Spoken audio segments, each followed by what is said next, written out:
दूर दराज में तांत्रिक बाबा, अद्भुत दुआओं वाला बूढ़ा।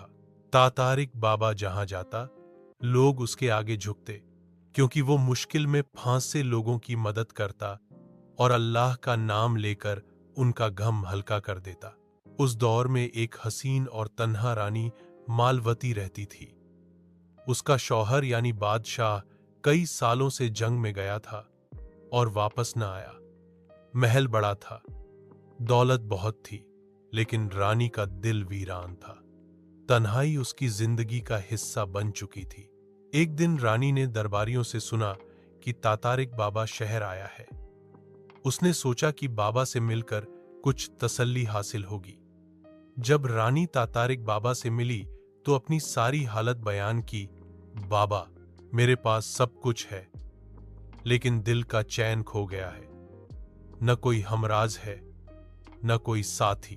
तातारिक बाबा ने गहरी सांस ली और मुस्कुराकर कहा, ऐ बेटी, तुझे जो साथी चाहिए वो तेरा मुकद्दर है। मैं तुझे एक तोहफा दूंगा, वो तेरी तन्हाई का इलाज करेगा। रानी हैरान हुई। कौन सा तोहफा बाबा? बाबा ने अपनी लकड़ी की छड़ी जमीन पर मारी। अचानक धुएं से एक सफेद घोड़ा सामने आ खड़ा हुआ। उसकी आंखें नीली थीं, जिस्म चांद की तरह चमक रहा था। बाबा ने कहा, इसका नाम है स्राफ। ये कोई आम घोड़ा नहीं, बल्कि रूहानी तात का निशान है।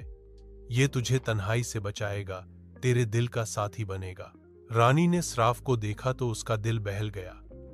वह उसे अपने साथ महल ले आई। दिन बीतते गए। रानी और स्राफ के बीच अजीब रिश्ता बन गया।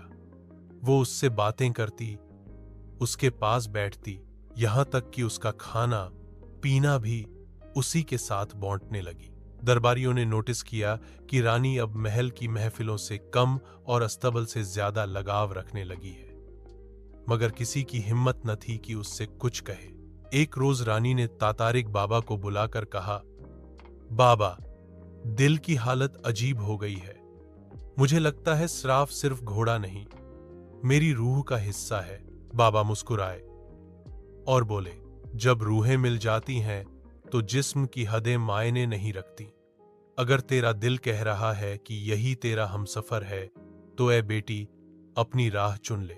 उस रात रानी ने सबको चौंका दिया। उसने ऐलान कर दिया कि वो घोड़े स्राफ से निकाह करेगी। पूरा दरबार सकते में आ गया। कुछ ने इसे गुनाह कहा, कुछ ने पागलपन, मगर रानी ने किसी की परवाह न की। उसने कहा, मेरे लिए शराफत और मोहब्बत वही है जो मेरे दिल को चैन दे, और मेरा दिल स्राफ में बस चुका है। तातारिक बाबा ने खुद निकाह पढ़वाया। अजीब सा मंजर था। एक तरफ ताजपोश रानी, दूसरी तरफ सफेद घोड़ा। आसमान पर बादल गरजे, बिजली चमकी, और ऐसा लगा जैसे कुदरत भी इस अजीब रिश्ते की गवाह बन गई हो। निकाह के बाद रानी और स्राफ की मोहब्बत और गहरी हो गई। लोग मजाक उड़ाते, कुछ इसे करिश्मा कहते, लेकिन रानी को फर्क न पड़ता। उसके लिए स्राफ ही दुनिया था। महीने गुजरते गए। फिर एक दिन महल में खबर फैली, रानी उम्मीद से है। लोग दंग रह गए। अफवाहें फैलने लगीं कि यह बच्चा इंसानी नहीं, बल्कि आधा इंसान आधा चमत्कार होगा। रानी खामोश रही, लेकिन उसके चेहरे पर अजीब सुकून था।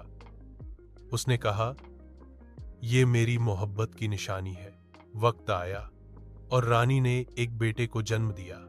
उसका नाम रखा गया सफीर। सफीर की आंखें भी स्राफ की तरह नीली थीं और उसके जिस्म में असाधारण तात थी। जैसे जैसे वो बड़ा हुआ, उसकी चाल और रफ्तार घोड़े जैसी और अक्ल इंसान जैसी थी। दरबारियों ने उसे देखकर कहा, यह बच्चा अल्लाह का करिश्मा है, शायद यही हमारी सल्तनत का वारिस बनेगा। रानी अपने बेटे और स्राफ के साथ हमेशा खुश रही। उसने कभी परवाह नहीं की कि लोग क्या कहते हैं। उसकी मोहब्बत ने तन्हाई को खत्म कर दिया और उसे एक नई दुनिया दे दी। आखिर में जब रानी बुजुर्ग हुई तो अपने बेटे से कहा, सफीर, याद रखना, मोहब्बत का असल मतलब यही है कि इंसान अपने दिल की सुन ले।